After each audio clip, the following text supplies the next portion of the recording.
Marcos resign! Marcos resign! Marcos resign! Marcos resign! Op, sandali lang. Mayroon akong tanong sa inyo. May nabalitaan ako na panaginipan ko. Bolon. Napaginipan ko. Alam mo na paginipan ko. Yung isang nag-rally daw, binayaran ng blood control. Alam nyo ba yun? Alam nyo ba yun na panaginipan ko yun? Naglabas ng blood control, ibinigay sa nag-rally. Alam nyo ba yun? Mga kurap pala ito! Mga sumama sa rally doon! Doon sa Luneta yun! Wala akong sinabi dito! Napaniginipan ko lang yun! Yung pera palang ibinigay sa kanila galing sa blood control! Mabuhaya! Mabuhaya! NPA! NPA! Salot! Salot! NPA! Busina! Busina! Busina! Busina! Busina! Ginulo tayo ng komunista! Ginulo tayo! Utos yan! Limbangag! Ginuhin niyo yan! Tanda nyo! Utos yan! Limbangag!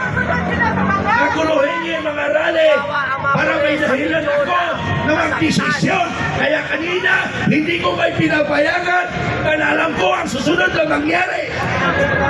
Kaya pinabawalan ko kayo. Kaya dapat makinig kayo sa akin. Ha? Nababasa ko na ang gusto mangyari kanina.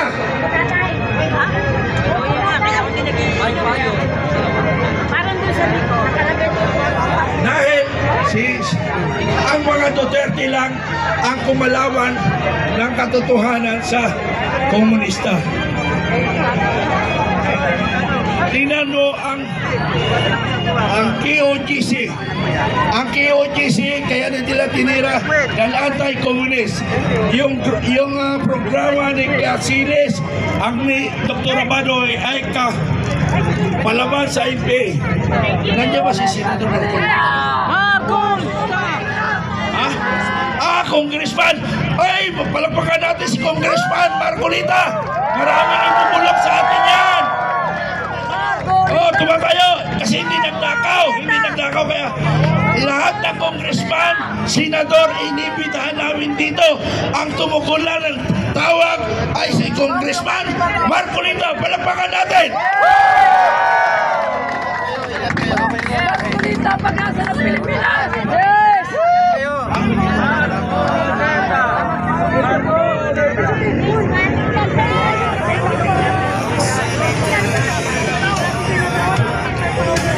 Okay, picture muna, no?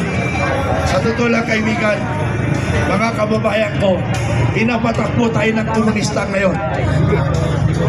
Kaya yun ang challenge ko sa armed forces.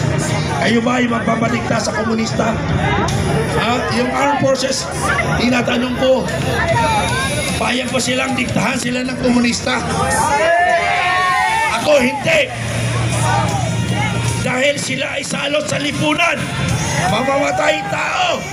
Mamamatay tao! Wala. Busy sa picture. Busy. Okay. Pinipigilan, hindi yung utang ni Inday Sara na 125 billion. Hindi yun, dahilan lang nila yun. Yung 125 billion. Dahil nakasilip sila. Alam nyo bakit nakasilip sila sa 125 billion? Yung confidential fund, binigay yan ni Bongbong Marcos kay Vice Sara Duterte. Ngayon, within yung 125 million, kailangan ma-dispose yan within 10 days or 15 days. So, ginawa ni Vice President, dinispose niya kagad. Yung 125 million intelligence fund, saglit lang yun. Ilang region, pagbibigyan niya ng ilang milyon, ubos kaya yun. Kaya sinabi, in-expend within 1 week. Pero yung yung bilyon-bilyon ay hindi nila nakikita. Pero yung bilyon nakikita nila because ayaw nilang panalunin si Duterte, ang mga Duterte, dahil lulupigin ang tawag nito, uusigin ang mga NPA. NPA ang problema natin sa bansa. Hindi nakakaya ng armed forces. Bakit? Kulang sa kalaman, sa intelligence, kasi tinatago ang intelligence fund. Kaya hindi natin nakaka-counter ang kilos ng NPA. Ha? Bawal ang politika dito eh. United People's Initiative ito eh. Pero sige na nga lang. Pwede na lang. Kanina. Nangulita ka. Ha? Hindi politika. Hindi. Ha? Nakit. Politika rin yan. Okay, pero pamigyan natin kasi idol ko ito. Idol ng bayan. Ma'am, bibigyan kita ng pagkakataon. Ibigay mo ang hilig sa taong bayan. Ma'am, Gabi Binay, isang palakpak. Binag, sorry. Binag, sorry naman.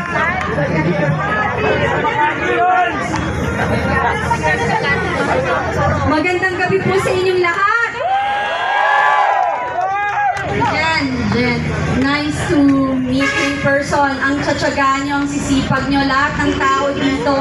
Talaga naman, para sa bayan. Ngayon po, sa mga panahon na ngayon, hindi ho importante kung anong kulay ng ating politika. Dahil ang importante is kung ano ang karapatan nating ipaglaban ang tama. Diba?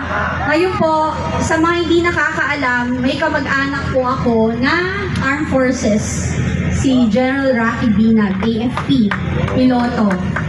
So, then my other relative is General Cesar Motor Binag from PNP. So, retired na, pastor. So, as usual, we're all human. We have our may mga kanya-kanya tayong choices sa buhay. Ako, ang pinili ko ay lumaban para sa atin. At like you, hindi ako bayaran. At talaga naman, yung puso lang natin is, ano yun, ang daming may hirap. Sabi ko nga, I was doing my live this morning. Hindi ko ma-imagine yung mga ordinaryong mamamayang Pilipino, ang mahal ng bilihin ngayon.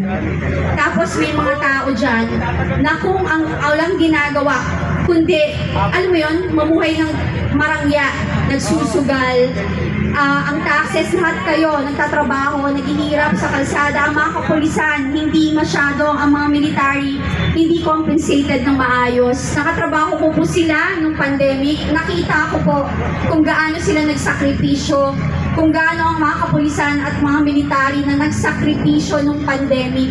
Kahit nagtatanggal sila ng mask, kahit mahawa na sila, they don't care. Kasi gusto lang nang tulungan kayo, tayo, bilang, yung loyalty talaga nila is para sa mga Pilipino. Umiiyak ako araw-araw halos umiiyak ako. Kasi I don't know how to please them, I don't know how to tell them what to do. Uy, parang gusto ko silang tulungan. Nung pamapanahon ng pandemic, hindi enough yung may pera ka lang. Then I asked them, ano pong maitutulong ko sa inyo? Ang sagot lang nila sa akin, ma'am, bigyan nyo lang po ng isang sakong bigas sa isang buwan ang pamilya namin. Naiyak ko, naiyak ko every time na ano ko to nakakakwento ko. So just imagine, iba talaga ang kasundaluhan natin. Yung pagmamahal nila sa bayan, iba. Hindi katulad ng mga iba na ilang opisyal sa gobyerno ng ganid sa salapi at sa power at saka sa kapangyarihang pag-aabuso. Kaya wag ho kayong magsasawang ipaglaban nyo kung anong tama. At wag ho kayong bibitiw sa Panginoon. Kasi sa Kanya walang imposible. Manatili po tayong maniwala na may pag-asa pa ang ating bayan. Kasi tayo ang nagluklok sa mga politician na yan. Tayo din po ang may kakayahang magtanggal sa pamamagitan ng ating ginagawa.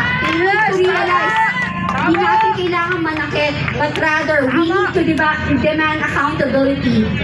And yun, karapatan natin yun. Kasi hindi pwedeng ganito, matutulog tayo mamayang gabi tapos wala lang sa kanila. They don't care. Hindi po pwedeng ganun. Kailangan managot sila sa mga kamalian ginawa nila. Hindi pwede na maghuhugas ang kamay. Hindi pwedeng ganun. Diba sabi nga, oh yes, bawal ang magnanakaw. Second to that, sabi nga, diba, si BBM siyang chief, siyang pinaka-head ng state natin. So dapat alam niya yung nangyayari sa Pilipinas. And hindi dapat tanggalin niya yung dapat niyang tanggalin. Kung hindi niya kayang tanggalin, siya mismo dapat umalis kung may pinaka-bensa siya. So, manatili ho kayong manawagan, manatili po kayo maging matibay sa inyong paninindigan. Ginagawa niyo po to hindi po para sa ating pangsariling hangarin, but rather sa future ng mga anak natin. I have 5 kids. 4 ang babae kong anak, lahat dalaga na. And you know, it's not even for them because adults na sila eh. Kasi 29 na yung eldest ko eh. So, imagine, apo ko na. Kung ano man to, sabi ko nga, di ba, handa na ako kung saan ako pupunta. Diyos na ang bahala sa akin. Basta, alam niya, Lord, ikaw na bahala sa amin. Thank you, everybody. And congratulations sa mga retired general. Saludo po ako sa inyo, sir. Salamat pa! Salamat ninyo! Mabuhay si Kati Binag! Mabuhay si Kati Binag! Kaya ako nahito ulit! Sana naging binata ako, ano? Pero, okay lang.